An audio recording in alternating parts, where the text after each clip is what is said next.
पित्त, डोळ्याची जळजळ, उष्णतेचा दाह कमी करणे, अपचन यासाठी आज आपण बडीशेपचा सरबत करणार आहोत। त्यासाठी मी इथं पाव वाटी हिरवी भरीव अशी बडीशेप घेतलेली आहे। 4 ते 5 हिरवी विलायची, 4 ते 5 काळी मिरी घेतलेली आहे। काळी मिरी कमी वापरायची, ती उष्ण असते।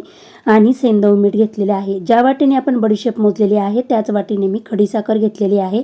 एका पॅनमध्ये बडीशेप, काळी मिरी आणि हिरवी विलायची टाकून 1 मिनिट आपण गरम करून घेऊया। जास्तही गरम करायची नाही, तिचा कलर बदलवायचा नाही। थंड झाली की मिक्सरच्या भांड्यात काढून त्यामध्ये खडीसाखर, मीठ आणि मी इथं ग्रीन कलरचा फूड कलर टाकून घेतलेला आहे, पाव चमचा। हे सर्व टाकून बारीक असं मिक्सरला वाटून घेऊया। छान असं आपलं बडीशेपचं प्रेमिक्स तयार झालेलं आहे।